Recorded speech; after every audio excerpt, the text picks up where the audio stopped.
안녕하세요. 구약반 성경 공부 6번째 시간입니다. 오늘도 참여해 주셔서 감사드립니다. 기도하고 시작하겠습니다. 좋으신 하나님 아버지 감사합니다. 이 귀한 시간을 통하여서 하나님의 말씀인 성경을 배울 수 있도록 은혜 베푸시니 감사합니다. 이 성경 공부를 통하여 하나님을 알게 하시고 하나님의 마음과 사랑을 깨닫는 복된 시간 되도록 인도하여 주옵소서. 하나님, 짧은 시간 많은 내용을 우리가 듣고 배우지만 이것이 우리에게 잘 기억되게 하시고 이해될 수 있도록 계시의 영으로 함께하여 주옵소서. 귀하신 예수님의 이름으로 기도드립니다. 아멘. 오늘 우리가 공부하게 될 제6과는 계명시대입니다. 하나님께서 우리의 인생의 행복을 위해 구체적으로 말씀하셨습니다. 하나님 우리에게 말씀하신 그 내용, 그 계명의 내용을 공부하도록 하겠습니다. 오늘 배우게 될 범위는 출애굽기 20장에서 레위기 27장까지의 내용입니다. 먼저 구체적인 교재의 내용을 다루기 전에 언약에 관해서 몇 가지 생각해 보도록 하겠습니다. 언약은 말로 한 약속입니다. 하나님께서 우리 사람에게 주신 말씀, 하나님께서 말을 통해서 우리에게 맺으신 약속이 언약입니다. 이 언약은 하나님과 사람이 맺은 약속으로서 변할 수가 없습니다. 변하시지 않는 하나님, 그 하나님께서 우리와 맺은 약속이기 때문입니다. 그리고 이 약속은 우리 그리스도인들, 택한 백성으로서의 정체성을 갖도록 합니다. 이스라엘 백성들은 하나님과 언약함으로써 언약의 백성이라는 정체성이 생겼습니다. 오늘 우리 성도들 역시 하나님과의 언약 안에 있습니다. 예수 그리스도 안에서 하나님의 자녀가 되고 죄 사함을 얻고 구원받는, 그래서 영생을 얻고 천국에 가는 언약을 받았습니다. 내가 하나님의 자녀라는 것, 내가 구원받은 백성이라는 것은 이 성경 말씀, 언약을 통해서 확인됩니다. 그래서 우리는 이 말씀 안에서 우리의 정체성을 확인하고 하나님은 누구신지, 나는 누구인지를 알 수 있게 됩니다. 하나님께서 출애굽한 이스라엘 백성들에게 언약, 계명을 주실 때에 이스라엘 백성들에게는 언약을 들을 준비의 시간이 필요했습니다. 하나님은 이스라엘 백성들을 준비시키셨습니다. 세 가지가 있는데 첫 번째는 성결하게 옷을 빨라는 것입니다. 이것은 단순히 옷을 빨라는 것이 아닙니다. 몸과 마음을 준비하라는 것입니다. 우리가 하나님의 말씀을 듣기 위해서는 몸과 마음이 준비되어 있어야 합니다. 하나님이 어떤 말씀을 나에게 주시든지 나는 그 말씀을 듣겠습니다. 그리고 순종하겠습니다. 이 마음의 준비를 하라는 것입니다. 그리고 우리에게 마음의 준비가 되었다면 하나님의 말씀을 기다려야 합니다. 나에게 무슨 말씀을 하실 것인가? 기대하는 마음으로, 사모하는 마음으로 그 말씀을 기다려야 합니다. 그리고 하나님의 말씀을 기다릴 때에는 규칙이 있습니다. 절대 하나님이 정하신 경계선을 넘지 말라는 것입니다. 사람들은 때때로 정해진 경계선을 넘을 때가 있습니다. 특히 하나님께서 정하신 경계선을 넘는 이유는 하나님에 대한 호기심 때문입니다. 하나님은 우리 눈에 보이지 않습니다. 그런데 하나님의 음성이 들려옵니다. 그러면 하나님은 어떻게 생겼을까? 그 모습을 보고 싶어하고 관심을 갖습니다. 그것이 영적인 호기심입니다. 또한 경계선을 넘는 이유는 권위에 대한 도전입니다. 이스라엘 백성들이 시내산에 도착해서 시내산 아래에 머물고 모세와 여호수아는 산 위에 올라갔습니다. 그리고 최종적으로 정상에는 모세만 올라갔습니다. 하나님의 사람 모세가 하나님께 말씀을 듣기 위해서 올라갔을 때 밑에 있는 많은 사람들은 시기하고 질투했습니다. 왜 모세만 하나님을 만나는 것이냐? 나도 하나님 만나고 싶다. 모세 너만 가느냐? 나도 가고 싶다. 이런 마음이 있었습니다. 하나님은 그런 마음을 가진 이스라엘 백성들에게 경계선을 정해놓으시고 넘어오지 말라고 말씀하십니다. 이스라엘 백성들은 이 세 가지 준비를 갖추어서 시내산 밑에서 기다리고 모세를 통해서 주시는 계명을 듣게 되었습니다. 우리는 계명 시대를 공부하기에 앞서 이 세상에는 세 가지의 법이 있다는 것을 이해할 필요가 있습니다. 중세 시대 유명한 신학자였던 토마스 아퀴나스는 이 땅에 있는 법을 세 가지로 구분했습니다. 첫 번째 법은 실정법입니다. 사람이 만든 법입니다. 사람들의 관계 속에서 어떻게 살아가야 될지, 다른 사람에게 피해를 입혔을 때는 어떻게 처리해야 되는지 등을 다룬 것이 실정법입니다. 법의 두 번째 종류에는 자연법이 있습니다. 하나님께서 이 세상을 창조하실 때 모든 피조물에 부여하신 질서입니다.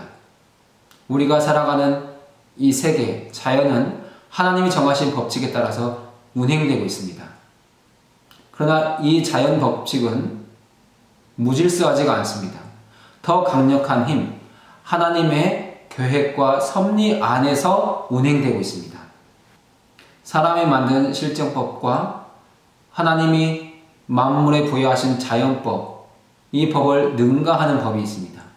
그것이 곧 하나님의 법입니다. 하나님의 법은 사람이 만든 법과 자연법칙, 모든 법의 근거가 됩니다. 우리가 만나게 되는 이 세 가지 법을 비교해 본다면 하나님의 법은 가장 고상하고 높은 차원의 법입니다. 왜냐하면 실정법이나 자연법에서는 죄인은 무조건 벌을 받아야 합니다.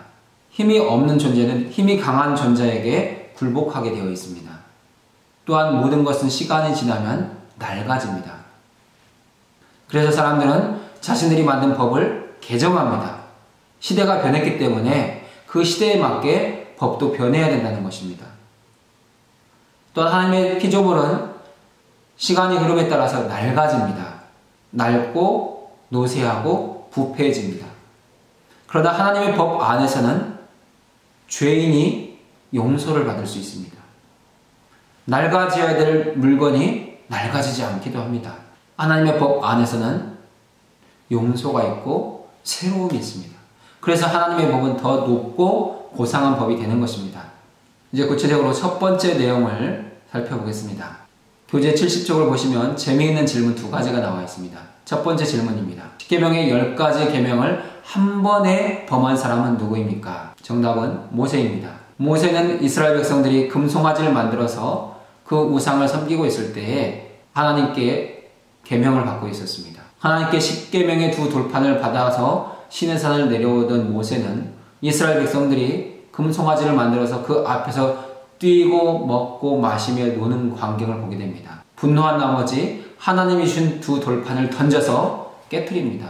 하나님이 주신 계명이 깨져버렸습니다. 우리는 10계명을 던져서 깨트리는 모세를 보면서 우리 자신을 볼 수 있어야 합니다. 모세는 방금 전까지 하나님을 대면하고 내려왔습니다.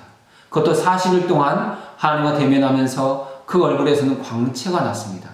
그런데도 불구하고 이 땅에 있는 그 죄를 볼 때 분노해서 하나님이 주신 귀한 계명의 돌판을 깨트렸습니다.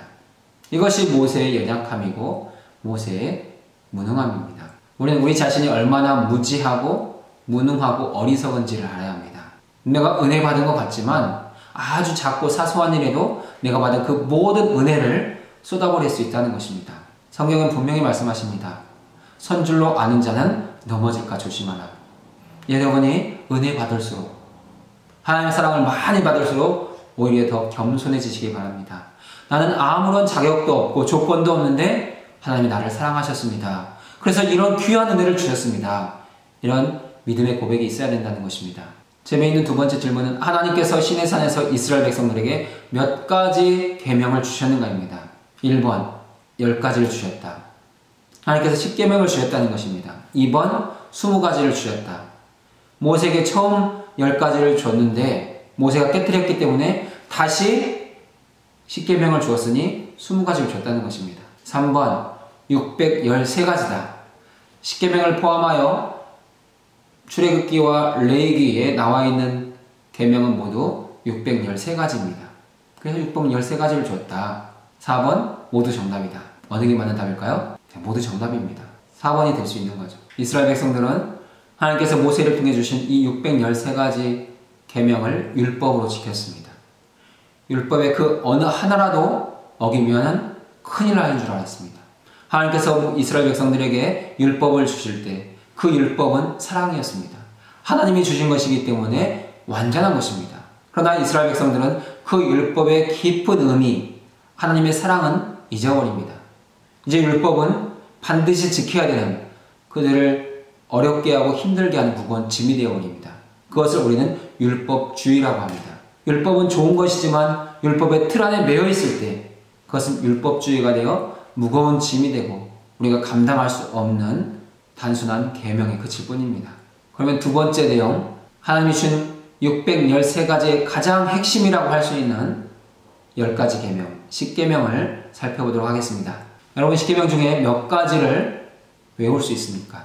예전에는 10계명은 꼭 외워야 되는 것으로 배웠습니다. 71쪽에 나와 있는 10계명과 72페이지에 나와 있는 그림으로 보는 10계명을 참고하면서 10계명에 대해서 좀 더 깊이 있게 나누어 보겠습니다. 10계명의 제1계명은 너는 나 외에는 다른 신들을 내게 있게 말지니라입니다. 첫 계명 안에는 깊은 의미가 담겨져 있습니다. 다른 신들이 없는데 다른 신들을 만들지 말라는 것입니다.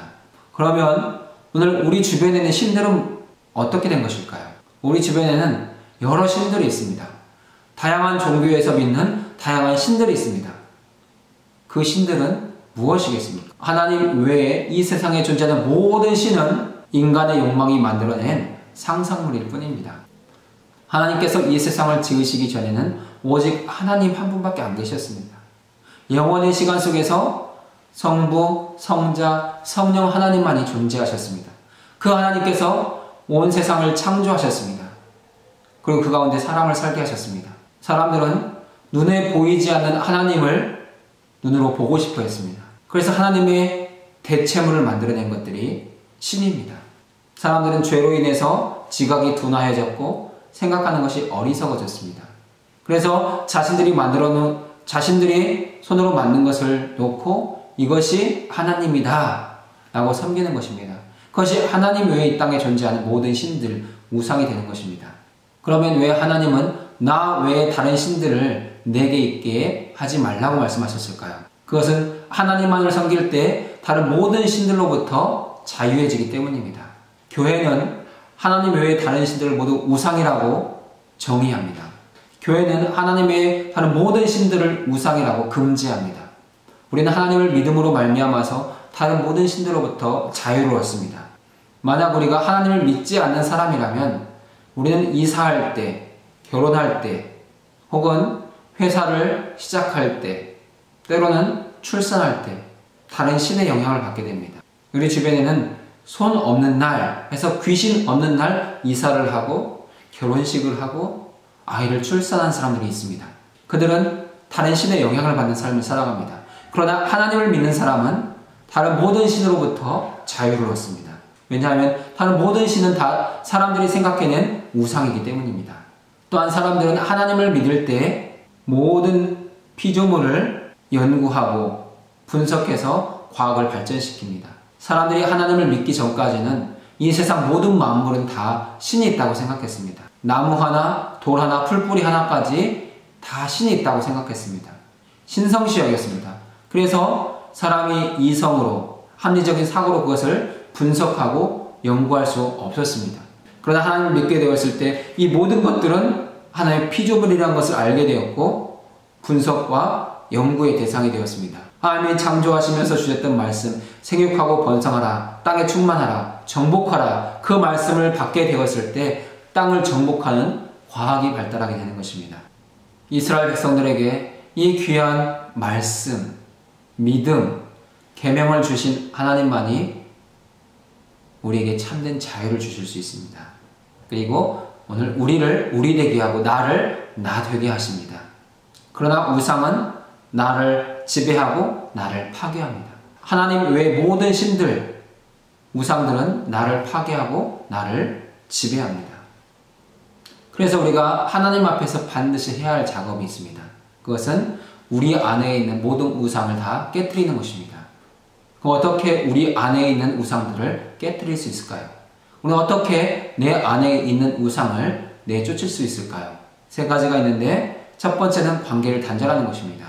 나는 하나님의 자녀가 되었다. 더 이상 나는 우상인 너와 관계가 없다. 관계 단절을 선언한 것입니다. 우리가 다른 신이 아닐지라도 하나님보다 더 사랑하는 것, 더 귀하게 여기는 것은 우상입니다. 그런 것들과의 관계 단절을 선언하는 것입니다. 나는 더 이상 돈의 노예가 되지 않겠다. 난 하나님의 자녀이다. 난 더 이상 물질의 종이 되지 않겠다. 나는 하나님의 자녀요, 하나님의 종이 되겠다라고 선언하는 것입니다. 그렇게 모든 우상과의 관계를 단절한 후에 하나님의 주권을 선포해야 됩니다. 나는 하나님의 자녀이다. 나는 하나님의 택한 백성이다. 나는 교회요, 나는 성도이다. 우리의 주권이 하나님께 있음을 선포해야 됩니다. 그럴 때 우상이 우리를 침범할 수 없습니다. 그리고 하나님께 진심으로 자신을 드려야 합니다. 이것이 헌신입니다. 우리의 주인 되신 하나님께 우리의 마음과 우리의 몸과 우리의 물질과 우리의 재능과 능력을 다 드릴 때 하나님 우리를 기쁘게 받아주실 것입니다. 그것이 하나님만을 섬기는 성도의 삶의 자세이며 모습입니다. 십계명의 두 번째 계명은 너를 위하여 새긴 우상을 만들지 말고 또 위로 하늘에 있는 것이나 아래로 땅에 있는 것이나 땅 아래 물속에 있는 것에 아무 형상이든지 만들지 말며 그것들에게 절하지 말며 그것들을 섬기지 말라입니다. 이 계명의 핵심은 하나님이 말씀하신 방법대로 하나님을 섬기라는 것입니다. 내가 생각하는 방법, 내가 좋은 방법으로 하나님을 섬기는 것이 아니라는 것입니다. 어떤 사물을 만들어 놓고 이게 하나님이다. 그 앞에 절하거나 그 앞에 분향하지 말라는 것입니다. 하나님의 정하신 말씀, 그 방법대로만 하나님을 예배해야 된다는 것입니다. 제1계명에서는 우리가 하나님을 예배하는 존재라는 것을 밝혔습니다. 나 외에 다른 신을 섬기지 마라. 하나님만을 예배해야 된다라는 것을 말씀하셨습니다. 이제 2계명에서는 인간은 상상하는 존재라는 것을 말씀하고 있습니다. 1계명이나 2계명은 모두 하나님을 믿는 백성들에게 주셨습니다. 다른 10계명 모든 내용도 또 613가지 계명도 하나님을 믿는 사람에게 주셨습니다. 하나님을 믿는 사람에게 주셨다는 것이 매우 중요합니다. 믿는 사람인데도 불구하고 하늘에 있는 것이나 땅에 있는 것이나 땅 아래 물속에 있는 형상들을 만들려고 한다는 것입니다. 그것이 인간에게 있는 상상력입니다. 그러면 왜 사람들은 상상에 있는 하나님을 만들어내려고 할까요? 그것은 확인 동기가 있기 때문입니다.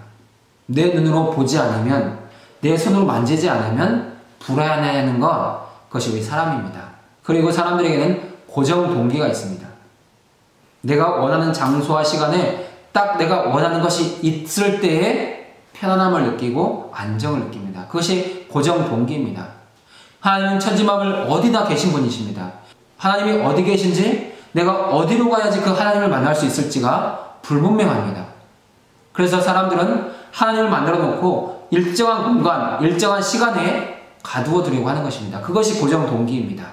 세 번째는 조작 동기입니다. 조작 동기는 신을 통제하려는 마음입니다. 하나님의 형상을 만들어서 두면 하나님이 부담스러울 때, 내가 뭔가 하나님의 말씀에 위배된 행동을 할 때에는 그 우상을 좀 치워놓으면 됩니다. 보이지 않는 곳에, 어두운 곳에 감추어두면 됩니다. 그러나 하나님 필요할 때는 그 형상을 꺼내서 그 앞에 예배하고 제사하면 됩니다. 그것이 조작 동기입니다. 내가 원하는 것에 따라서 신을 마음대로 조정하고 싶은 것, 그런 마음이 사람에게 있다는 것입니다. 확인 동기, 고정 동기, 조작 동기에 의해서 사람들은 형상을 만들어냅니다. 근데 그것은 결국 우상이 되는 것입니다. 이 계명에서 10계명의 두 번째 계명에서 10계명의 제2계명에서 교회가 갈라지는 큰 어려움을 겪습니다. 교회 역사를 살펴보면 10계명의 이 두 번째 계명으로 인해서 서방교회와 동방교회가 갈라집니다. 그리고 우리 기독교에서도 차별을 두고 있습니다. 자막에 있는 것처럼 성상과 성화, 이 관계가 매우 복잡합니다. 서방교회는 성상과 성화를 인정했습니다.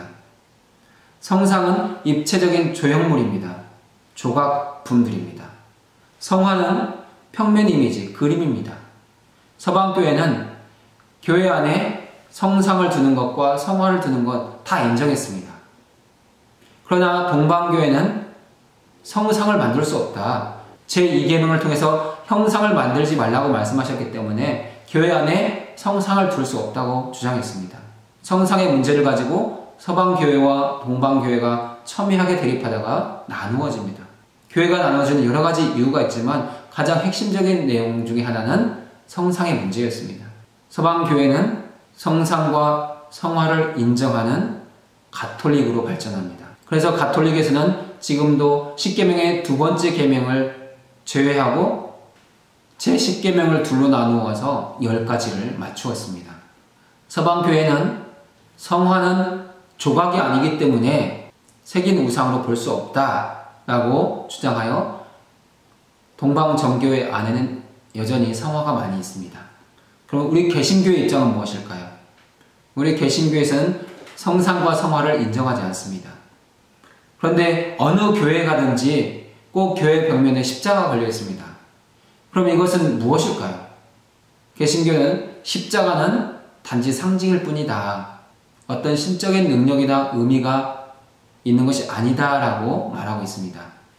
가톨릭과 동방정교회, 개신교회, 성상과 성화와 또 십자가에 대한 이런 이해의 차이가 있다는 것을 이해하시면 좋겠습니다.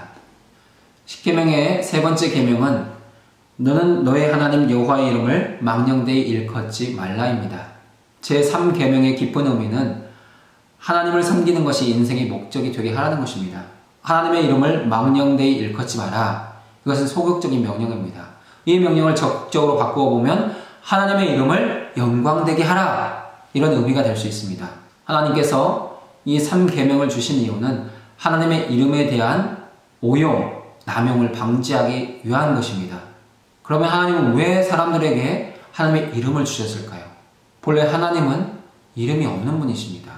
어떤 사물이나 존재의 이름을 짓는다는 것은 그 이름으로 규정하는 것입니다. 그 이름의 틀을 벗어날 수가 없습니다. 우리 사람을 사람이라고 규정하는 순간 사람 이외의 존재는 될 수가 없습니다. 하나님을 하나님이라고 규정하는 순간 그 하나님의 틀 안에 갇히게 됩니다. 하나님의 여러 이름 가운데 엘로힘, 전능하신 하나님, 그 하나님의 전능하신 외에 다른 이름을 그 이름을 표현하지 못합니다. 여호와, 언약하신 하나님, 언약 외에 다른 내용을 포함할 수가 없습니다. 여호와 라파, 치료하신 하나님, 치료 외에는 그 이름이 표현되지가 않습니다. 여호와 니시, 승리의 하나님, 여호와 나의 깃발, 그 이상의 것을 표현해낼 수가 없습니다. 이름은 그렇게 어떤 존재를 규정합니다. 하나님의 이름이 모든 존재의 근원이시며 모든 만물의 창조자이신 하나님께 이름이 정해지는 순간 하나님 그 이름 안에 갇히게 됩니다. 그 이름이 갖는 의미 이상을 넘어설 수 없다는 것입니다. 그런데도 불구하고 하나님은 우리에게 이름을 주셨습니다. 여호와라는 이름을 주셨습니다. 나는 스스로 있는 자라는 이름을 주셨습니다. 하나님의 이름 주심은 예수 그리스도의 성육신만큼이나 자기 자신을 낮추시고 자기 자신을 우리에게 주시는 사랑의 행위입니다. 그리고 하나님은 그 이름을 부르는 자는 누구든지 구원을 얻게 하셨습니다. 하나님의 이름 주심은 우리를 향한 사랑입니다. 그리고 우리를 구원하고 싶어 하시는 하나님의 의지라는 것을 알 수 있습니다. 그러면 3계명 안에 있는 망령되이라는 뜻은 무엇이겠습니까?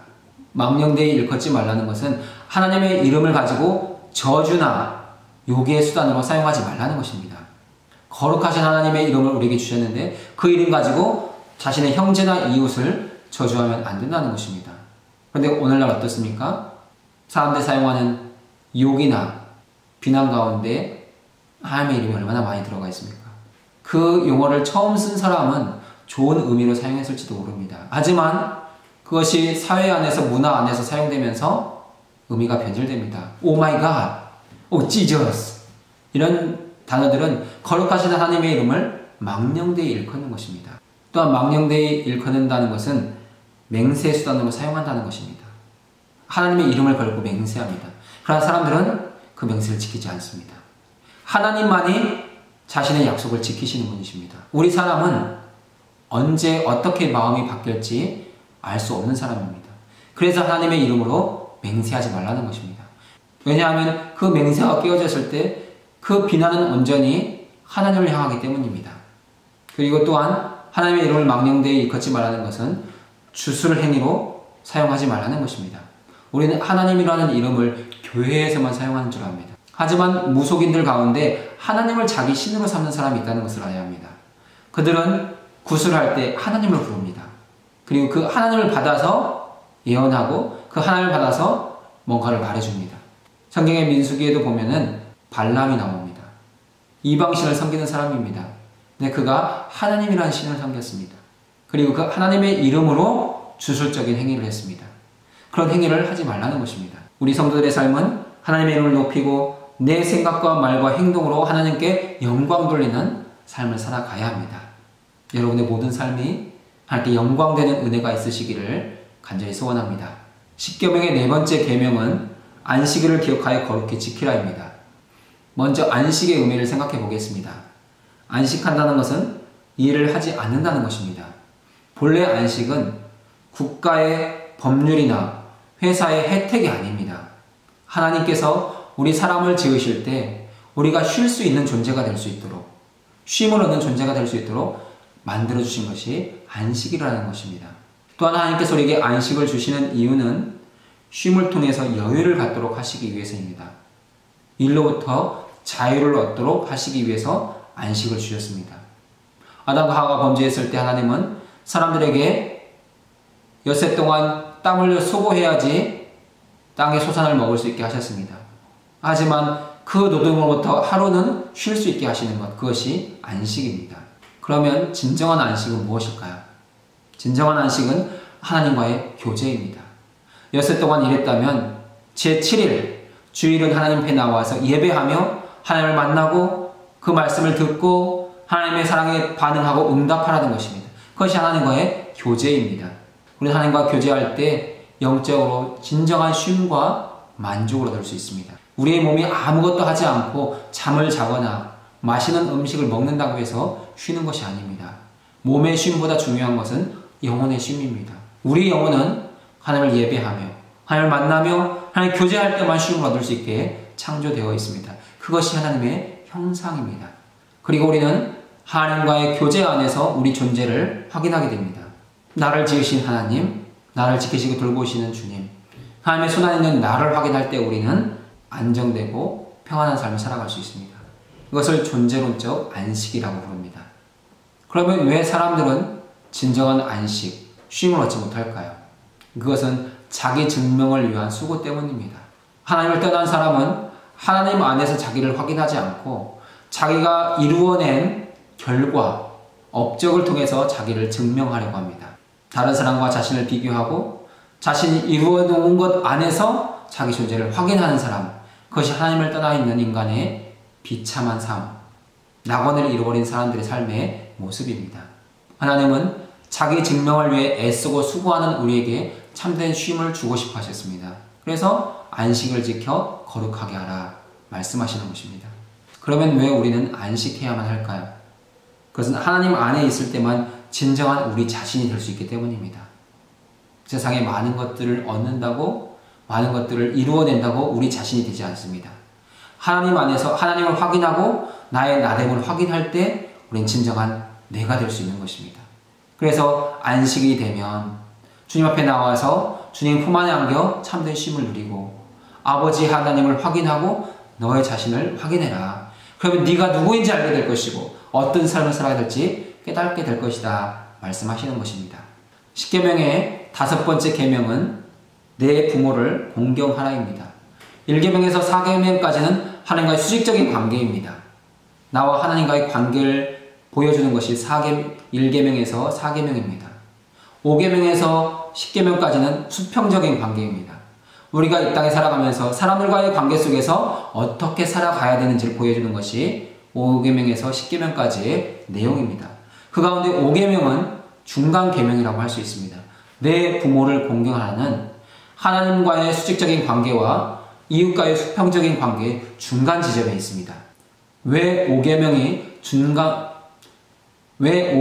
중간 계명이 되는지를 생각해 보겠습니다. 부모는 하나님의 대리자입니다. 우리 모두는 부모를 통해서 이 땅에 태어났습니다.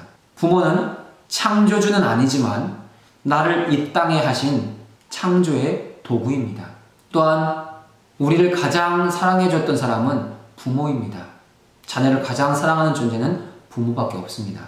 또한 부모는 자기 자녀를 위해서 모든 것을 주는 사람입니다. 이러한 모든 특징들이 다 하나님의 특징이며 하나님의 성품과 관계된 것들입니다. 창조주 하나님, 모든 것을 주시는 하나님, 영원한 사랑으로 우리를 사랑하시는 하나님, 그것이 하나님의 모습인데 부모에게서 그런 하나님의 모습들이 보여진다는 것입니다. 그러면 부모가 하나님입니까? 그렇진 않습니다. 부모는 하나님이 아닙니다. 그러나 하나님을 보여주는 도구이며 통로라는 것입니다.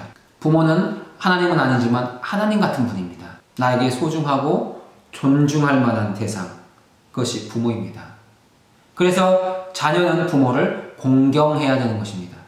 우리는 부모 공경을 통해서 눈에 보이지 않는 하나님께 순종하고 복종하는 방법을 배워갑니다. 5계명에서 내 부모를 공경하라 라고 말씀하실 때 공경은 본래 그 의미가 무겁다입니다. 내 부모를 무겁게 생각해라. 내 부모를 결코 가볍게 대하지 말라는 것입니다. 이것을 우리는 순종과 공경의 차이를 알 필요가 있습니다. 순종은 명령에 기초합니다. 나보다 더 높은 사람이 나에게 무언가를 명령할 때, 뭔가를 지시할 때 그것에 순종해야 합니다. 하지만 공경은 명령과 상관이 없습니다. 부모가 나에게 어떤 것을 명령하는 것이 아닙니다. 부모는 나를 낳아준 분이고 나를 양육한 분이고 나에게 모든 것을 나를 위해서 모든 것을 헌신하고 쏟아부으시는 분이기 때문에 우리가 공경하는 것입니다. 부모는 순종의 대상이 아니라 공경의 대상입니다. 순종은 명령에 기초하기 때문에 반드시 들어야 됩니다. 그것이 순종입니다. 하지만 공경은 명령에 기초하지 않습니다. 만약 부모가 판단을 잘못했다거나 하나님의 뜻에 어긋난 것을 요구한다면 그것을 거절할 수 있습니다.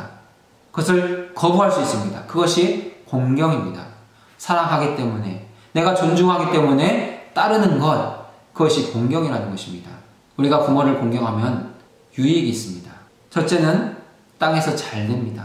부모를 공경하는 사람은 하나님께 복을 받습니다. 또한 내 생명의 길이라 장수의 축복도 주시겠다고 하나님은 약속하셨습니다. 땅에서 잘 되고 싶으십니까? 장수하고 싶으십니까? 부모님을 공경하십시오. 만약 부모님이 돌아가셨다면 오늘 교회를 통해서 또한 우리 이웃에 계신 어르신들을 공경하시기 바랍니다. 하나님은 그러한 공경을 기억하시고 땅에서 잘 되게 하시며 장수하게 하십니다. 하나님 우리에게 연로하신 부모님을 주신 것은 나를 귀찮게 하고 힘들게 하려고 하시는 것이 아닙니다. 나에게 복받을 기회를 주시는 것입니다. 사랑하는 여러분의 부모님이 아직 살아계시다면 나에게 복받을 수 있는 기회를 주시는 분, 내 복의 통로라고 생각하시고 지금보다 더 잘 섬기시고 공경하시면 좋겠습니다. 6번째 계명은 살인하지 말지니라입니다. 오늘날 우리 시대에 있는 많은 문제들이 이 6계명을 잘 이해하지 못하기 때문에 일어납니다. 살인, 자살, 낙태, 안락사, 사형, 이런 모든 내용들이 다 6계명에서 나옵니다. 6계명을 제대로 이해하면 사형이나 자살이나 낙태, 안락사, 자살에 대해서 정확하게 대답해 줄 수 있습니다. 살인에 대한 원어적인 의미는 비합법적이고 의도성 있는 폭력 행위입니다. 하나님은 살인을 금지하셨습니다. 왜냐하면 하나님의 형상을 파괴하는 행동이기 때문입니다. 그런데도 불구하고 우리 삶의 주변에서는 살인이 있습니다. 의도적인 살인과 비의도적인 살인, 합법적인 살인과 비합법적인 살인을 구분할 필요가 있습니다. 세 가지 예를 들어본다면 법정 판결을 통한 사형, 이것은 합법적입니다. 그래서 엄밀한 의미에서의 사형은 아닙니다. 그래서 엄밀한 의미로 따져본다면 사형은 살인이 아닙니다. 합법적이기 때문입니다. 사형은 하나님을 대신하여 악인을 심판하는 것입니다. 최근에는 사형 제도를 폐지하자는 의견이 많습니다. 살인한 사람이 인권을 존중해줘야 된다는 것입니다. 그러나 살인한 사람의 인권을 존중할 때 죽은 사람의 가치를 무의미하게 생각하는 것입니다. 살인자나 죽은 사람이나 동등한 인격이었습니다. 그러나 이 살인자가 죽은 자의 인격을 무시하고 그를 죽였습니다. 그럴 때 이 사회는 그 살인한 자를 합법적인 절차에 의해서 죽게 해야 된다는 것입니다. 그것이 사형입니다. 살인과는 구분할 수 있어야 합니다. 만약 그 살인자를 그대로 내버려 둔다면 더 많은 사람들을 살인하게 될 것입니다. 더 많은 죄를 그대로 방치하게 되는 것입니다. 성경은 사형제도를 지지하고 있다는 것을 우리가 기억해야 합니다. 두 번째 생각해볼 문제는 전쟁에서 군인이 적군을 죽이는 것입니다. 그러면 전쟁에서 군인이 적군을 죽였다고 그것을 살인이라고 말합니까? 그렇지 않습니다. 오거스틴은 전쟁에서 적군을 죽이는 것이 가족과 국민의 생명 보호, 집과 재산과 명예와 평화를 보존하는 신성한 직무다라고 정의했습니다. 군인이 전쟁에서 적군을 죽이는 것은 신성한 직무라는 것입니다. 자신과 나라와 모든 국민들의 생명과 재산권을 보호하는 거룩한 일이라는 것입니다. 이런 의미에서 전쟁에서 사람이 죽는 것은 살인이 아닙니다. 세 번째 우리가 생각해야 될 문제는 정당 방위를 통한 과실치사입니다. 나를 지키기 위해서, 내 가족을 보호하기 위해서 고의성은 없었지만 사람을 죽게 했습니다. 고의성이 없었다고 할지라도 무죄한 것은 아닙니다. 그래서 그런 경우에는 일정한 기간 그 사람을 사회로부터 격리합니다. 그리고 자신이 그렇게밖에 할 수 없었는지를 생각하고 자기 자신을 돌아보고 나올 수 있는 시간들을 주는 것입니다. 우리는 여기서 육체의 생명을 빼앗는 것만이 살인이 아니라는 것을 이해할 필요가 있습니다. 살인에는 존재론적 살인도 있습니다. 상대방의 육체적 죽음을 가져오는 것이 아니라 그 사람의 존재 자체를 죽음에 이르게 하는 살인 동기들이 있는 것입니다. 예수님은 어떤 경우가 상대방을 존재론적으로 죽게 하는지를 분명하게 말씀하십니다. 형제에게 노하는 것입니다. 여기서 형제에게 노한다는 것은 정당한 정도를 넘어서는 그런 분노를 말합니다. 정당한 정도를 넘어서는 살인 감정에 이르는 분노, 이것이 형제에 노한다의 의미입니다. 두 번째는 형제에게 나가라 하는 자, 형제를 비웃거나 경멸하는 것, 이것은 인격적인 살인이라는 것입니다. 세 번째는 형제에게 미련한 놈이라고 욕하는 자, 어떤 비방을 통해서 상대방의 존재에 심각한 타격을 주는 것, 이것이 존재론적 살인입니다.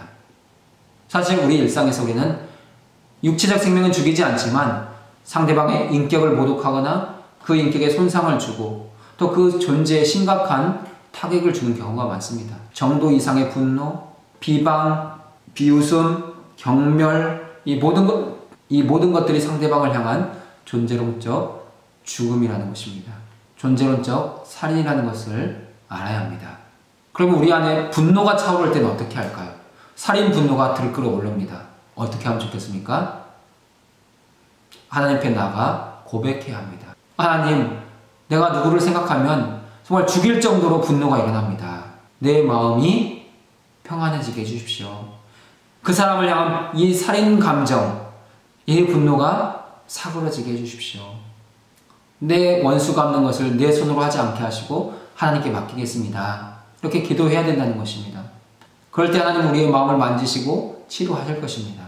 그리고 때가 되면 하나님께서 그에게 적당한 징계를 하실 것입니다. 내게 분노를 일으키고 살인 감정을 일으키는 사람이 있다면 오히려 그 사람을 위해서 기도하라고 말씀하십니다. 그것은 원수의 머리에 숯불을 쌓아놓는 것이라고 말씀합니다. 원수는 많습니다. 하지만 내 손으로 다 갚으면 그 내 손에 묻은 피는 어떻게 제거하겠습니까? 내 모든 원수를 다 주님께 맡기심으로 말미암아 주님의 갚아주심을 보실 수 있길 바랍니다. 제7계명은 간음하지 말지니라입니다. 간음의 원어적인 의미를 살펴보면 다른 사람의 아내와 성관계를 맺는 것입니다. 하나님께서 결혼을 통해서 우리에게 주신 아내들이 있습니다. 그것이 합법적인 부부입니다. 그 부부와의 관계를 맺는 것은 하나님께서 기뻐하시는 것입니다. 하지만 다른 사람의 아내와 성관계를 맺는 것은 하나님이 기뻐하시는 것이 아닙니다. 그리고 간음이 아닌 비정상적인 성관계를 우리는 음행이라고 말합니다. 그러면 하나님은 왜 7계명을 주셨을까요?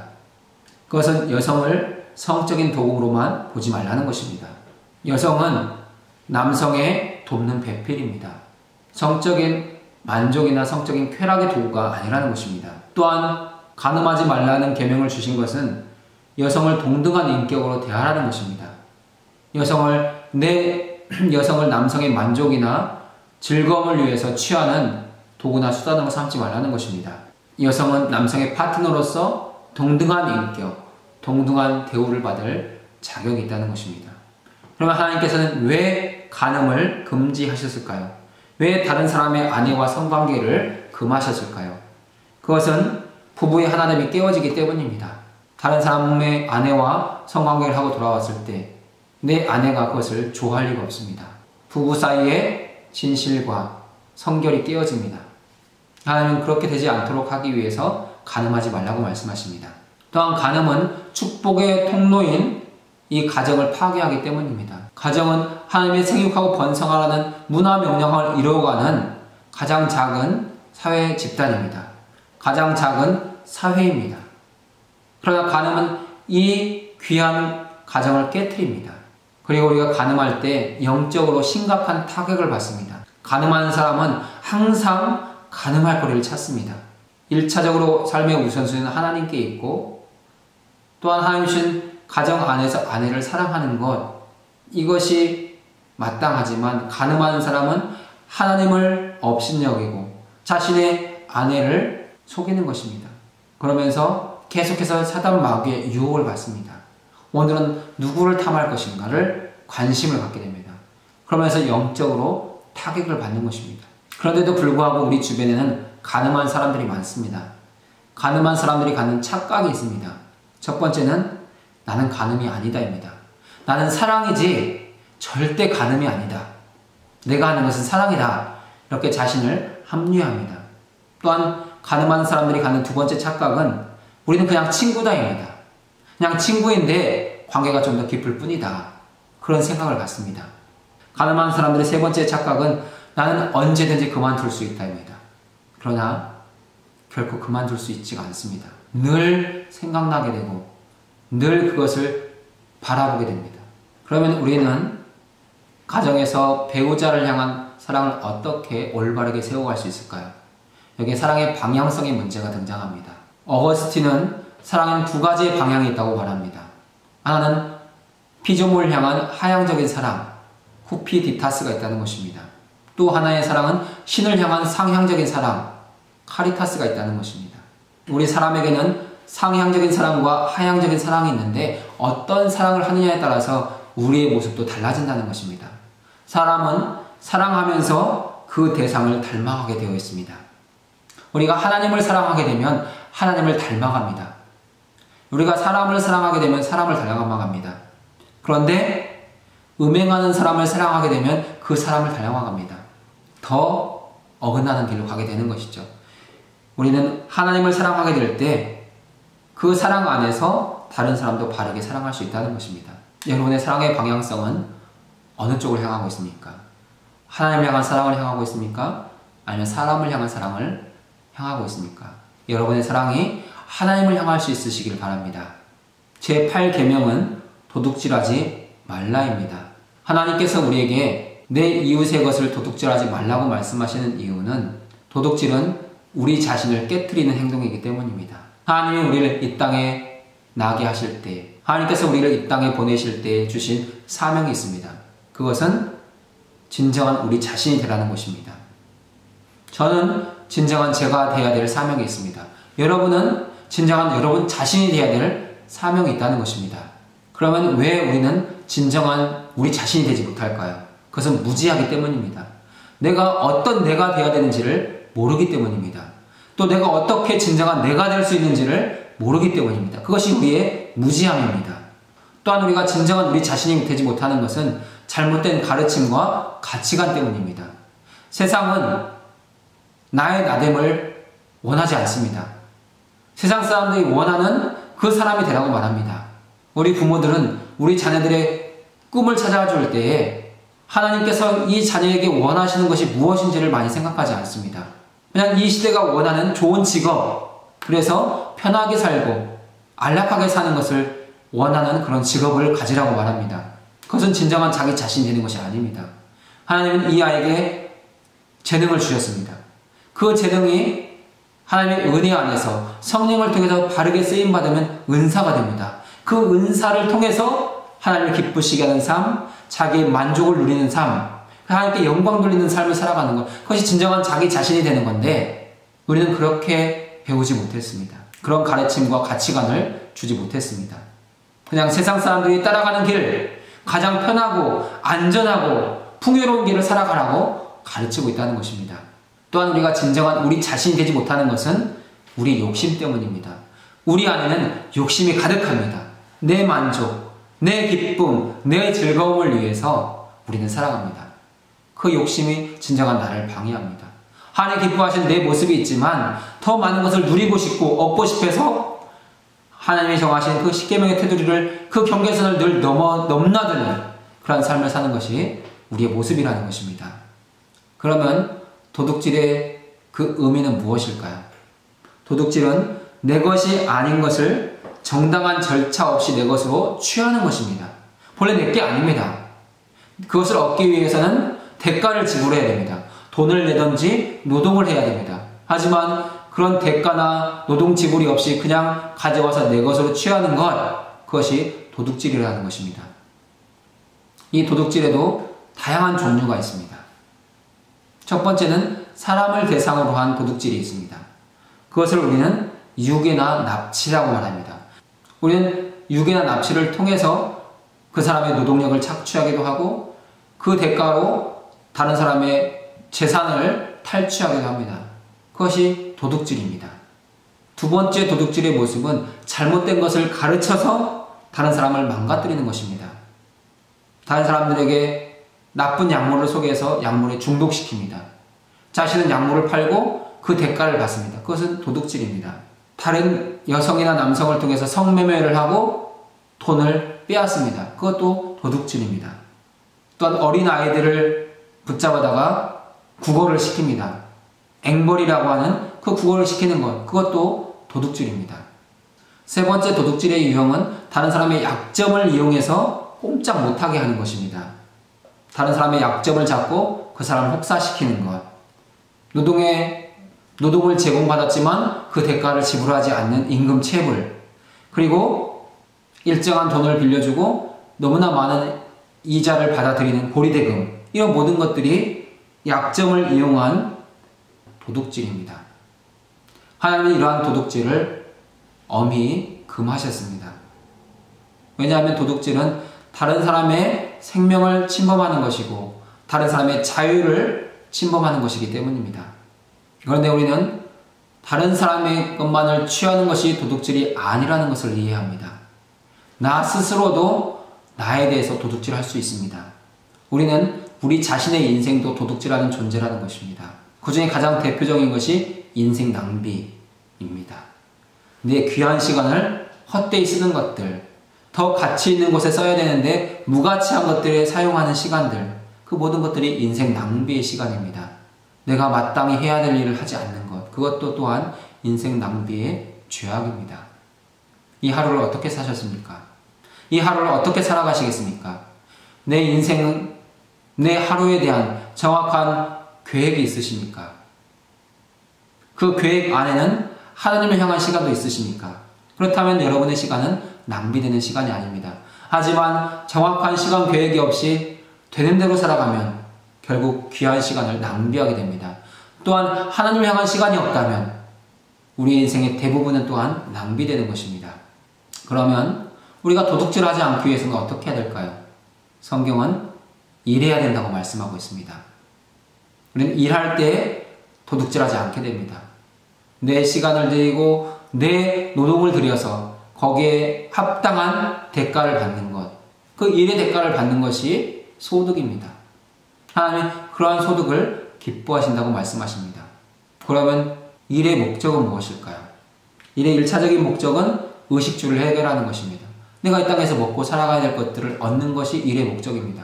일의 두 번째 목적은 구제하는 것입니다. 사도 바울은 그의 서신에서 구제하기 위하여 일하라고 말합니다. 내 주변에 어렵고 힘든 사람이 많은데 너만 먹고 살지 마라. 그 사람들에게 음식을 나누어 주기 위해서, 그들의 삶을 섬기기 위해서 일해라. 그리고 거기서 얻은 것으로 그들을 구제하라고 말씀하고 있습니다. 우리가 일해야 되는 세 번째 이유는 하나님께 영광 돌리기 위해서입니다. 우리는 먹고 마시고 또 이웃과만 더불어 살아가는 사람들이 아닙니다. 이 모든 것이 하나님께로부터 왔습니다. 하나님 나의 공급자이십니다. 내 인생의 주권자이십니다를 고백하기 위해서 하나님께 마땅한 예물을 드려야 되는 것입니다. 하나님께 깨끗한 예물, 하나님 받으실 만한 향기로운 예물을 드리기 위해서 우리는 또한 일을 해야 되는 것입니다. 여러분의 일의 목적을 분명하게 하실 수 있기를 바랍니다. 그리고 하나님이 주시는 은혜 안에서 또한 기회를 따라서 열심히 일하십시오. 그리고 거기서 얻은 것으로 마땅히 내가 해야 될 일에 합당하게 쓰실 수 있는, 그래서 물질로의 청지기로서 하나님께 칭찬받을 수 있는 여러분 되실 수 있길 바랍니다. 십계명의 9번째 계명은 내 이웃에 대하여 거짓 증거하지 말라입니다. 여기서 거짓 증거는 법정에서의 위증입니다. 법정에 나가서 거짓말로 증거를 대는 것이 거짓 증거입니다. 하나님은 왜 이런 계명을 십계명에 넣었을까? 당시 문화를 생각하면 쉽게 이해할 수 있습니다. 그 당시 문화에서는 과학적인 수사가 불가능합니다. 구체적인 증거가 없다면 죄를 물을 수가 없습니다. 그래서 정한 방법이 증인입니다. 2사람 이상의 증인이 있으면 그 증인으로 그의 죄를 물을 수 있었습니다. 구체적인 증거가 없어도 2사람 이상의 증인이 일치하면 그 죄의 법적 증거로 채택되어서 죄인을 벌했습니다.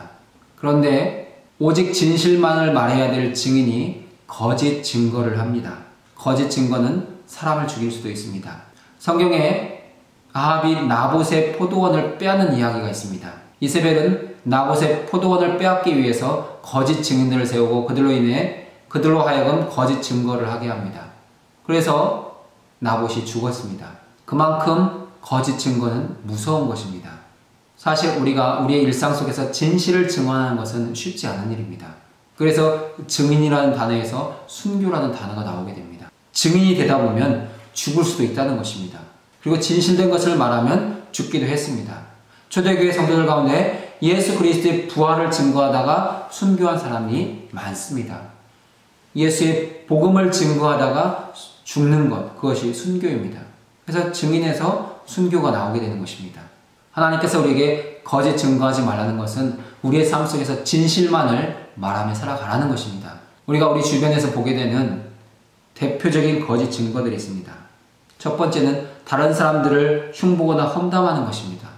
수군거림이 있습니다. 뒤에 가서 수근수근 하는 것, 그것이 거짓 증거입니다. 또한 부분적으로 말하는 것도 거짓 증거의 하나입니다. 부분적으로 말하는 것은 진실을 왜곡시킵니다. 그리고 세 번째, 침묵하면 안 될 때 침묵하는 것이 거짓 증거입니다.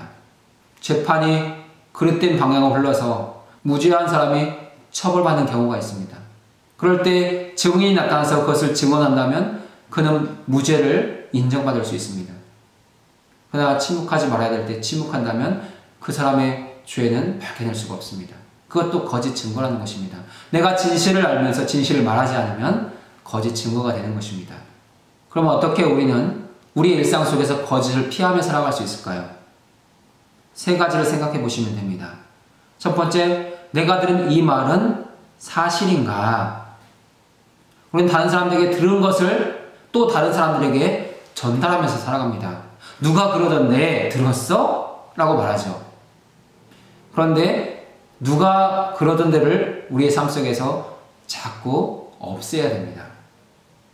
내가 보고 내가 경험한 것만 말하셔야 됩니다. 그럴 때 거짓 증거하지 않게 됩니다. 또 내가 무슨 말을 할 때 이 말이 꼭 필요한가? 꼭 필요한 말인가를 생각해 보셔야 됩니다. 우리가 알고 있는 사실이라고 해서 꼭 다 말할 필요는 없습니다. 때로는 내가 알고 있는 진실이지만 이것이 범죄와 관계되지 않는다면, 내가 알고 있는 사실이 다른 사람들의 부끄러운 것이라면 말하지 않는 것입니다. 내가 하는 이 말이 내 가정이나 내 가족들, 내 교회나 성도들에게 유익한가? 정말 덕이 되는가를 꼭 따져보셔야 됩니다. 그리고 우리가 거짓을 피하기 위해서 세 번째로 사랑해서 하는 말인가를 잘 살펴보셔야 됩니다. 우리는 가끔 다른 사람을 생각해서 들은 말을 전할 때가 있습니다. 누가 이러던데 알고나 있어? 라고 말해줍니다. 그러다 꼭 그것을 말하지 않았어도 됩니다. 정말 그 사람을 사랑해서 말했다면 다른 방법으로 표현할 수도 있었을 것입니다. 우리는 그런 것을 생각해보고 정말 이 사람을 내가 사랑해서 말하는 것인가? 아니면 이걸 알려줘가지고 저 사람이 화나도록, 그래서 뭔가 일을 저지르도록 하기 위한 것인가를 잘 살펴야 된다는 것입니다. 사랑하는 여러분은 거짓 증거하고 있지 않으십니까? 언제나 진실만을 말하고 계십니까? 진실하신 하나님을 믿고 진실하신 예수 그리스도 안에서 살아가는 성도입니다. 우리 모두가 진실하실 수 있기를 바랍니다. 10계명의 마지막 계명 10번째 계명은 내 이웃의 집을 탐내지 말라입니다. 여기에 탐심의 문제가 나옵니다. 탐심은 타인의 소유에 대한 부당한 욕망입니다. 정당한 대가를 지불하지 않고 갖고 싶어하는 것, 이게 탐심입니다. 또한 필요 이상으로 더 가지려고 하는 마음이 탐심입니다. 하나님 우리에게 필요한 대로 주셨습니다. 또한 필요하다고 기도하면 주실 것입니다. 그런데 그 이상 쌓고 싶어하는 것은 탐심이라는 것입니다. 하나님은 우리에게 쌓아 올리라고 하는 것을 주시는 것이 아닙니다. 우리 손에 들어온 것을 흘려보내라고 주시는 것입니다. 그것이 축복의 통로입니다. 그러면 왜 우리 안에 탐심이 생길까요? 첫 번째 이유는 사회적인 원인 때문입니다. 이 사회 문화 자체가 우리에게 탐심을 충동질합니다. 더 많은 것을 가져야 된다. 더 쌓아놓아야지 안전하다. 너의 노후는 지금 불안하다. 더 많이 쌓아 올려라. 우리의 탐심을 자극하고 있습니다. 이러한 탐심은 후기 자본주의의 특징입니다. 초기 자본주의는 대량 생산, 더 많이 생산해서 많은 사람들이 공급하고 싶어하는 그런 마음에서 출발했습니다. 하지만 후기 자본주의는 자신들의 이익을 얻기 위해서 다른 사람을 충동합니다. 너는 더 많이 가져야지 행복하다. 더 많은 것을 쌓아두어라. 그러면 편안할 수 있다. 우리의 불안을 자극하는 것이 이 사회 문화라는 것입니다. 두 번째, 우리가 탐심을 갖는 이유는 우리의 미성숙함 때문입니다. 우리가 진정한 우리 자신이 되지 못할 때 우리는 내가 가진 것을 통해서 우리를 확인하려고 합니다. 내가 집이 있습니다.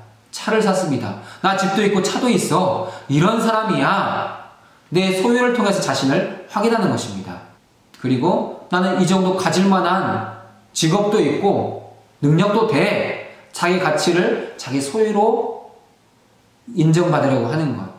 자기의 가치와 정체성을 자기 소유 안에서 확인하려고 하는 것. 그 마음이 우리의 미성숙인데 그로 인해서 우리는 탐심을 갖게 된다는 것입니다. 세 번째, 우리가 탐심을 갖는 이유는 하나님을 떠나 있기 때문입니다. 하나님을 떠나 있는 인간의 실존적인 모습이 탐심으로 나타납니다. 사람들은 하나님을 떠났을 때 불안을 느끼게 됩니다. 창조주 안에 거할 때는 편안했습니다. 불안이 없었습니다. 하지만 창조주를 떠남으로 말미암아서 뭔가 대체물이 필요하게 되었습니다. 그것이 물질입니다. 그리고 그 대체물을 더 많이 가지고 싶어 합니다. 하나님 안에 있었을 때는 충분히 만족할 수 있었습니다. 하지만 대체물은 만족을 주지 못합니다. 쌓으면 쌓을수록 더 많은 것을 쌓고 싶어 하는 것이 대체물의 특징입니다. 그래서 우리는 탐심을 갖게 되는 것입니다. 그러면 그런 우리가 이 탐욕을 이기려면 어떻게 해야 될까요? 가장 중요한 것이 있습니다. 바로 자족하는 마음을 갖는 것입니다. 자족은 내 있는 것이 만족해, 이 정도는 됐어 해서 갖는 마음이 아닙니다. 자족은 우리가 하나님께로 돌아가서 하나님을 확인하는 것입니다. 아, 내 하나님, 내 주님, 여기 계신 분이 나의 진정한 주인이시구나. 나를 만드신 분, 나를 구원하신 분이시구나. 내 아버지, 내 하나님이구나. 하나님을 확인하는 것입니다. 그리고 나는 그분의 자녀이구나. 내가 어떠한 처지와 형편에 있든지 하나님 나를 먹이시고 입히시는 분이시구나. 이것을 확인하는 것, 그것이 자족입니다. 사도 바울은 분명하게 말합니다. 내가 부하에 처할 줄도 알고 가난에 처할 줄도 알았습니다. 근데 나는 그 모든 상황 속에서 자족했습니다. 이 자족은 하나님으로부터 오는 것입니다. 내가 많아서 자족하는 거 아닙니다. 내가 없는데도 불구하고 내 마음으로 자족해야지 해서 자족이 되지 않는다는 것입니다. 하나님이 계시니 나는 아무 걱정도 염려도 없습니다. 하나님 나의 공급자이십니다. 나를 먹이시고 채우시는 분이십니다. 그 하나님이 나에게 충분합니다. 이 마음이 자족이라는 것입니다. 사랑하는 여러분에게 자족의 마음이 있으십니까? 이 자족이 있다면 우리 모두는 탐심으로부터 자유할 수 있을 것입니다. 자족할 수 있는 은혜가 함께 하시길 바랍니다. 본문의 세 번째 내용은 율법의 핵심입니다. 73쪽을 보시면 율법의 핵심이 무엇인지를 잘 정리해 놓았습니다. 율법의 핵심은 사랑입니다. 하나님 사랑과 이웃 사랑입니다. 1계명에서 4계명까지는 하나님 사랑을 말씀하고 있습니다. 5계명부터 10계명까지는 이웃 사랑을 말씀하고 있습니다. 하나님을 사랑하는 것과 이웃을 사랑하는 것, 하나님과의 수직적인 관계와 이웃과의 수평적인 관계, 이것이 진정한 율법의 핵심 내용이라는 것입니다. 예수님은 한 율법사로부터 계명 중에 어떤 계명이 가장 중요한 계명인지 질문받았을 때 다음과 같이 말씀하셨습니다. 내 마음을 다하고 목숨을 다하고 뜻을 다하여 주 너의 하나님을 사랑하라 하셨으니 이것이 크고 첫째 되는 계명이요 둘째는 그와 같으니 내 이웃을 내 몸과 같이 사랑하라 하셨으니 이 두 계명이 온 율법과 선지자의 강령이니라 말씀하고 있습니다. 예수님은 구약의 모든 계명, 율법 13가지 계명을 하나님 사랑과 이웃 사랑으로 정리하셨습니다. 하나님께서 성경을 통해서 많은 계명을 우리에게 주셨지만 하나님 사랑하면 이루어지는 것이고 이웃 사랑하면 이루어지는 것입니다. 이 율법의 정신, 사랑을 잘 기억하시고 늘 사랑의 삶을 살아가실 수 있길 바랍니다. 본문의 네 번째 내용은 73페이지에 있는 시내산 학교입니다. 하나님은 시내산에서 모세를 통해 이스라엘 백성들에게 율법을 주시고 그 율법을 지킬 때 행복해진다고 말씀하셨습니다. 하나님이 주신 이 계명들은 우리의 행복을 위한 하나님의 사랑입니다. 74페이지에 보면 그림으로 보는 계명 시대가 나와 있습니다. 첫 번째 그림은 여호와의 유월절이 제정된 출애굽기 12장의 내용입니다. 출애굽기 12장을 열어서 유월절을 살펴보면 유월절의 규례가 나와 있습니다. 유월절에 참여할 수 있는 사람은 이스라엘 회중과 돈으로 산 종들 할례를 받아야 합니다. 너희와 함께 거류하는 타국인들 이들도 할례를 받으면 여호와의 유월절에 참여할 수 있었습니다. 그럼 유월절은 어떻게 준비되었는가? 1년 된 어린 양을 준비합니다. 그리고 유월절 저녁 그 양을 잡아서 그 양의 피를 문 좌우 설주와 임방에 바릅니다. 그리고 그 고기는 불에 구워 쓴 나물과 함께 먹었습니다. 이것이 유월절 규례입니다. 하나님은 죽음의 사자, 하나님은 죽음의 천사를 보내셨는데 양의 피가 좌우 설주와 임방에 발라져 있는 집은 넘어가셨습니다. 유월하신 것입니다. 그것이 이스라엘의 영원한 규례가 되었습니다. 두 번째 그림은 희생제사의 제물로 어린 양을 취함이 나와 있습니다. 이스라엘 백성들은 유월절을 지키기 위해서 어린 양을 선택해야 됐습니다. 1월 10일에 양을 선택하고 1월 14일에 양을 잡았습니다. 이 4일 동안 자기가 1년 동안 기른 양 중에서 흠없는 양을 택했지만 혹시 또 흠이 있지 않을까 잘 살피기도 했고 이 양이 제물이 되기에 부족함이 없도록 잘 먹이기도 했습니다. 그렇게 이스라엘 백성들은 유월절을 지키기 위해서 준비하는 시간을 가졌습니다. 그리고 그 밤에 유월절 양을 잡은 후에는 뼈를 꺾지 않았습니다. 유월절 양의 뼈를 꺾지 않은 것은 예수 그리스도가 십자가상에서 뼈를 꺾이지 않은 일을 상징하는 것입니다. 본래 십자가에서 죽은 죄수는 죽음을 확인하기 위해서 다리를 꺾었습니다. 그러나 로마 군병들이 예수님의 죽음을 확인하러 왔을 때 예수님은 완전히 죽어 있어서 뼈를 꺾을 필요가 없었습니다. 세 번째 그림은 등대와 기구의 제작을 지시함. 하나님은 이스라엘 백성들이 광야로 나왔을 때 모세를 통해서 성막을 짓게 하셨습니다. 성막에 등대와 많은 기구들이 있었습니다. 그것을 제작하게 하는 내용이 계명시대에 들어있습니다. 네 번째 그림은 제사장 직분을 위임하는 절차를 가르침. 성막의 기구를 만든 후에 이제 그 성막에서 섬길 제사장들을 세우셨습니다. 아론이 대제사장이 되고 그의 아들들이 제사장이 되었습니다. 이 대제사장은 종신직입니다. 아버지 아론이 죽었을 때 그 아들에게 위임되는 것이 제사장 직분입니다. 신앙사학교의 다섯 번째 그림은 하나님의 금송아지를 만들어 숭배한 백성들에게 진노하심입니다. 하나님 모세를 시내산 위로 부르셨습니다. 그리고 40일 동안 대면하시며 말씀하시고 계명을 주셨습니다. 그 40일 동안 이스라엘 백성들은 산 아래에서 기다리지 못합니다. 우리를 인도한 신을 보여라. 우리를 인도한 하나님을 보여줘라. 그래서 아론과 그 백성들이 만든 것이 금송아지입니다. 하나님은 그 금송아지에 대해 매우 노하셨습니다. 모세는 그들을 보고 하나님이 주신 두 돌판을 던져 깨뜨렸습니다. 본문의 여섯 번째 그림은 조각목으로 분향단을 만들도록 지시하심. 하나님은 성막을 만들게 하시고 그 성소 안에 있는 기구들을 만들게 하십니다. 그 중에 분향단은 하나님께 드리는 성도들의 기도를 상징합니다. 분향단에는 정해진 향만 사용했습니다. 하나님께 드리는 기도의 방법이 있다는 것입니다. 분향단은 하나님께서 받으시는 기도가 있음을 가르쳐주기 위해서 만드신 하나님의 은혜의 방편입니다. 75페이지 5번째 내용은 이동식 예배당입니다. 이동식 예배당의 특징은 입구는 하나입니다. 입구가 하나라는 것은 구원은 오직 길이신 예수 그리스도 한 분만을 통해서만 가능하다는 것입니다. 세상에 많은 종교가 있지만 하나님께 갈 수 있는 길은 오직 예수 그리스도 뿐입니다. 세상의 많은 종교는 사람들이 생각해낸 것입니다. 사람의 상상으로 만들어낸 것이 종교입니다. 사람의 사상의 가장 높은 수준, 사상체계의 가장 높은 수준이 종교입니다. 성막의 구조를 보면은 십자가 형태로 되어 있습니다. 성막 안에 모든 기구들이 십자가 형태로 놓여 있습니다. 그것은 성막의 모든 기구가 예수님을 상징한다는 것을 보여주기 위한 것입니다.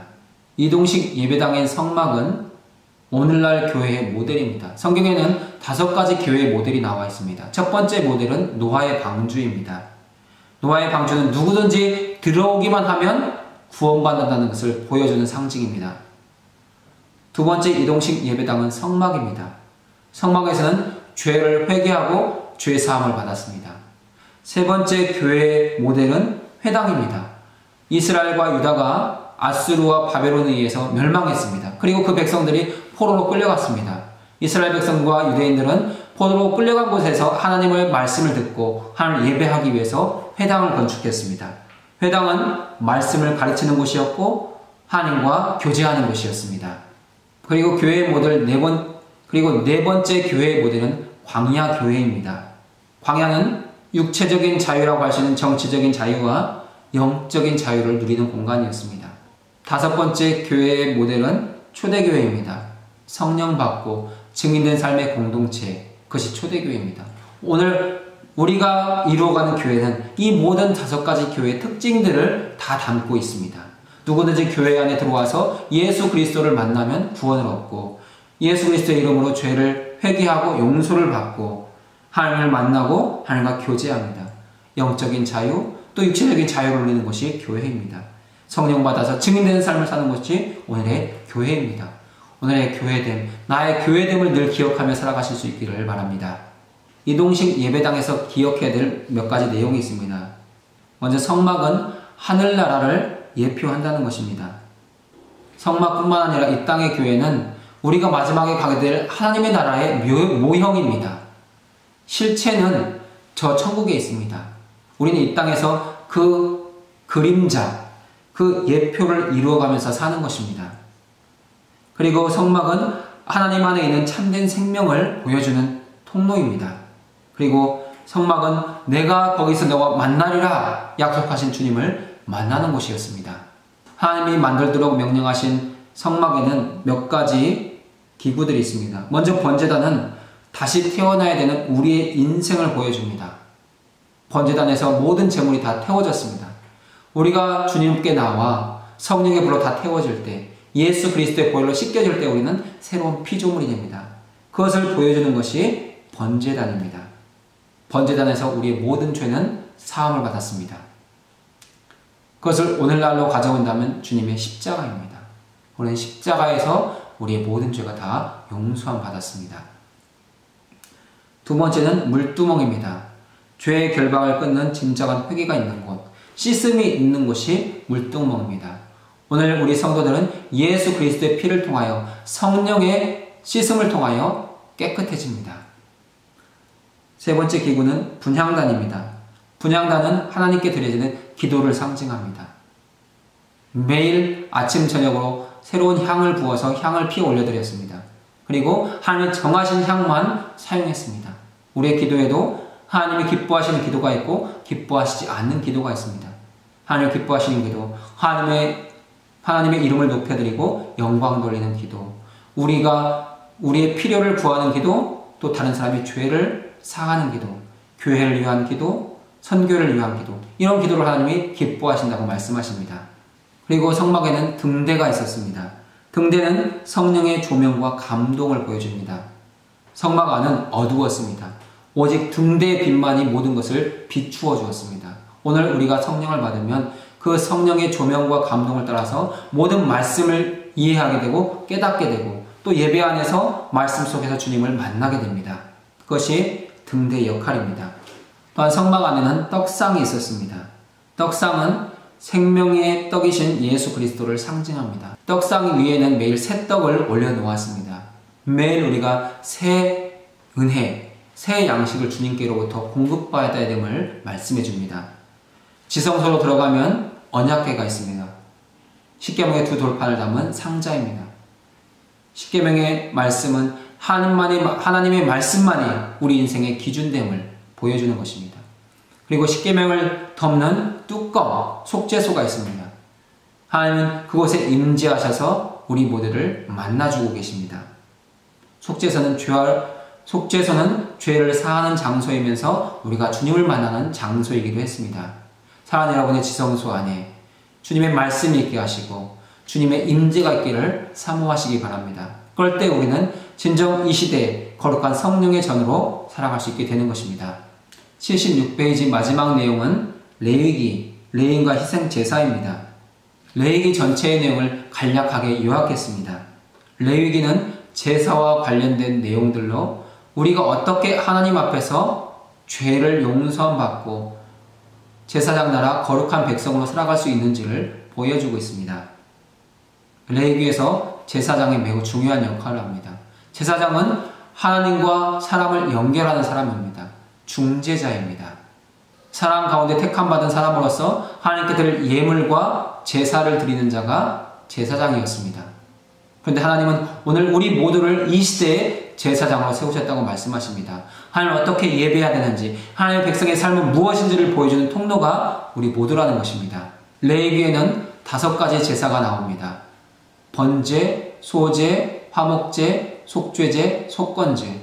이 5가지 제사를 통해서 이스라엘 백성들은 하나님의 용서를 얻었고 하나님 앞에 거룩한 백성으로 살아갈 수 있었습니다. 또한 레위기에는 7가지 절기가 나오고 있습니다. 유월절, 무교절, 초실절, 오순절, 나팔절, 초막절, 속죄일. 이 모든 절기들을 통해서 하나님의 백성으로서 빚어져가는 1년의 이 절기들을 따라서 살다 보면 이스라엘 백성들은 하나님을 의지하고 하나님과 동행하는 백성들이 될 수 있었습니다. 이 절기들은 오늘날 교회력이 되었습니다. 성탄절, 주현절, 사순절, 부활절, 성령 강림절, 그리고 일상의 절기. 이렇게 우리는 교회력을 통해서 예수 그리스도를 우리의 삶에 체험하는, 주님과 동행하는 그러한 삶을 살아가고 있는 것입니다. 하나님께서 레위기를 통해서 제사의 법을 주시고 절기를 주신 이유는 그 백성을 거룩하게 구별하시기 위해서입니다. 내가 너희를 제사장 민족, 내가 너희를 제사장 나라, 거룩한 백성이 되게 하리라. 하나님을 예배하는 나라, 그리고 하나님의 거룩한 백성으로 살도록 이 말씀, 이 규례를 주셨다는 것입니다. 우리 모두는 이 계명을 가지고 있는 하나님의 교회이며 하나님의 자녀입니다. 그래서 우리의 삶에 또한 하나님의 거룩이 나타나게 해야 됩니다. 그러나 우리 스스로는 거룩할 수 없습니다. 언제나 주님을 초청해서 내 마음에 모시고 언제나 성령을 초청해서 내 마음에 모실 때 우리는 주님으로 인해서 거룩하게 되어집니다. 내 삶을 내가 구별하고 애쓰고 절제한다고 거룩해지지 않습니다.